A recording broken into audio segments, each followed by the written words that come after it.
is a bench warrant arraignment in the matter of People versus Amanda Marion Jewell. Is that you?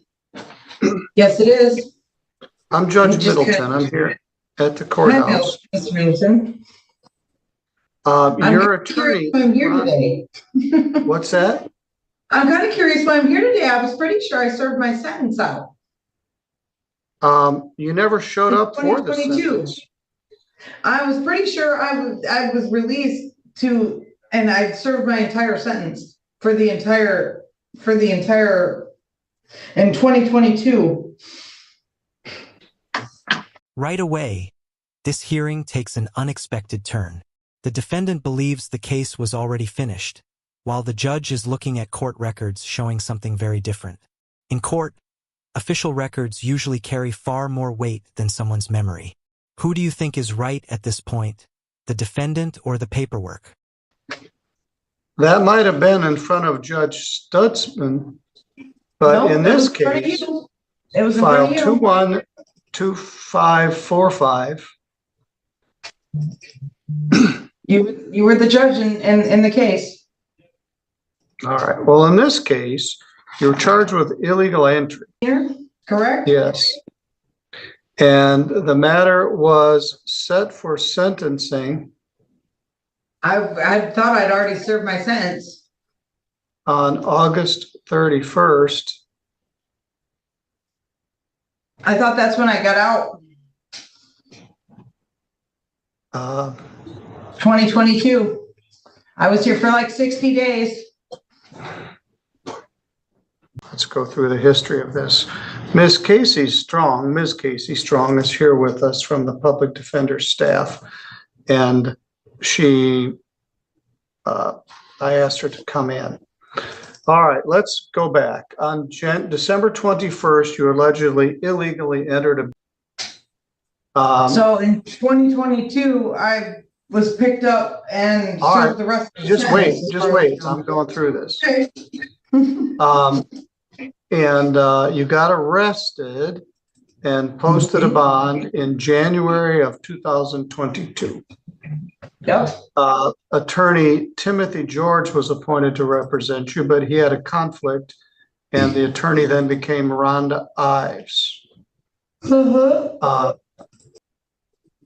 On July 13th of 2022, you got arrested for failing to appear, and you pled not guilty again. So I set the matter for an attorney pretrial for August 5th.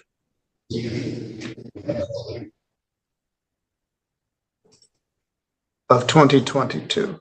You pled guilty to the charge on August 5th. So you trespassed on the house that Jamison Norman owned and allegedly trashed the place. You were in jail for 25 days. I gave you a PR bond and set the matter for sentencing for September 12th, which you promptly never appeared again whatsoever. So your bluster this morning is wasted. You were in jail for 25 days. You entered a plea. I let you out of jail, and you never showed up for the sentence. Here's the key legal issue. Pleading guilty doesn't automatically end a criminal case. If sentencing hasn't happened and the defendant fails to appear, the court can issue a bench warrant. That's why this hearing is happening years later, despite the defendant believing she'd already served her time. Got sentenced. I never got any notice to appear. I told you in the courtroom. I may have even given you something. I told you the matter was set for sentencing on September 12th of 2022. I asked for victim input and a police report. Miss Norman was watching this house for her grandmother and contended that you or others trashed the place. So I set the matter for sentencing. I let you out of jail, and you paid me back by never showing up again. I don't remember ever getting a notice to appear after. I told you in the courtroom what the day was to be here. I physically did not have a sheet that said I needed to return to the court. Well, we sent it, which is the address that you gave me in the courtroom. Well, That was mailed to I'm that sure address that on address August is no 31st. longer, I cannot receive mail there. The house has been condemned. So I cannot receive- on that day, your lawyer tried to call you several times, had no contact with you since you got out of jail. And the complainant was present and ready to give information about your case. Well, the complainant was in the parking lot when I left the jail that day and threatened my life. All right. Norma Well, is her name?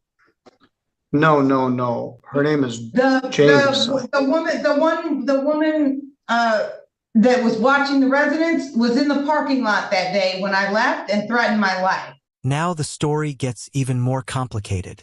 The defendant says she was threatened after leaving jail, while the judge stays focused on one question: why wasn't the court or her attorney contacted afterward?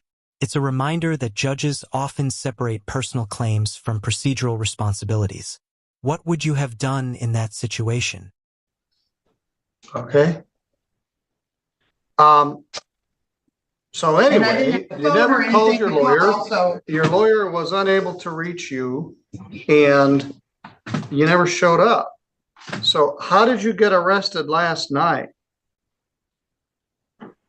I didn't get arrested last night. I was arrested on Sunday. Where is that? So Sunday would have been February 10th, Super Bowl Sunday. How did you come to get arrested? On my property. Did they arrest you for something else, or did they just find there was Yes. this warrant? They arrested me for something else. This popped up And when then I found this. was going to be let out. All right. What was the charge in Kalamazoo? A false charge of controlled substance, dangerous drugs, and I'm supposedly on the FBI list. Who knows why, but All right. So is that, and then they were gonna bond you out. They found this warrant in St. Joe County.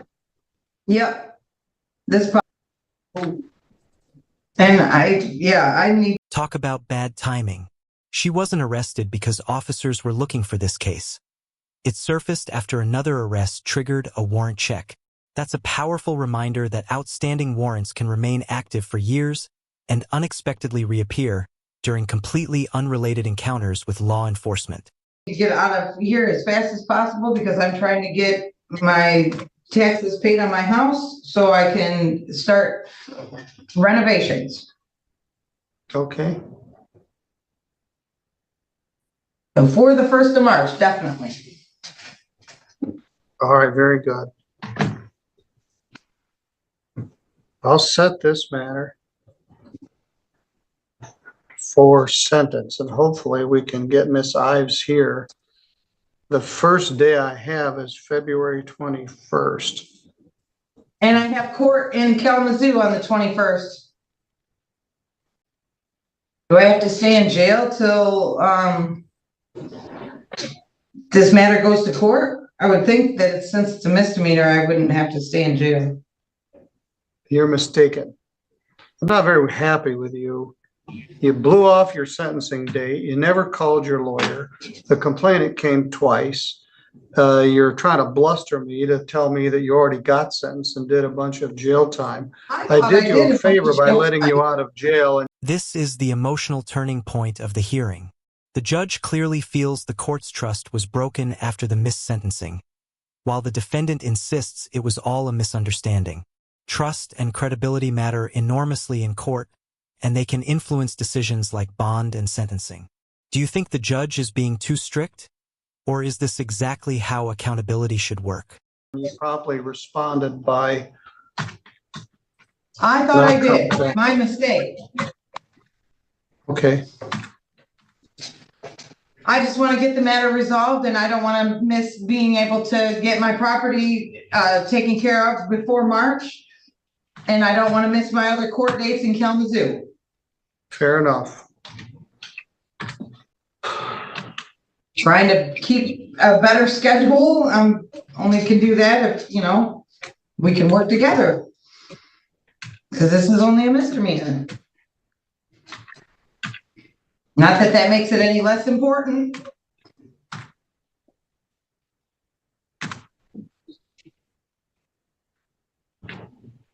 There we go. Your lawyer is set to be here next Tuesday. Have to be here till February Tuesday? 20. Yes. Really? We also need to give notice to the complaining witness. So I can't get I can't, because now I have a way to get here. Before I didn't have a way to get here. Yes. I don't understand why I couldn't be released. If I do have a way to get here, I know I have a way to get here. Before I did not. Well, you do now, because you have no bond. I'm going to deal with you on Tuesday, and I'm going to decide at that time whether to let you out on Tuesday or give you the balance of 93 days in jail. So you might want to work on your attitude a little bit. I'll have your lawyer, Rhonda Ives, here at that time. I'll have the complainant here. I'm going out of my way to set this as soon as I can on a date that your attorney is already scheduled to be here. Just because you're strenuous in your statement doesn't mean it's correct. The bottom line is, I let you out of jail. You blew me off. You never showed up. You never called your lawyer. Your lawyer couldn't call you. I told you the date in the courtroom. I mailed the notice to the address that you gave me. You've been AWOL for 2.5 years. Asterisk, and that's where this hearing ends, for now. The next court date will determine whether she's released or serves additional jail time, all hinging on what the judge believes really happened back in 2022.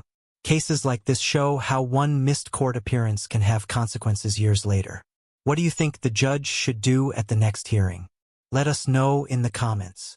So we'll deal with this on Tuesday. No, this is it. I'll see you Tuesday at 9 o'clock.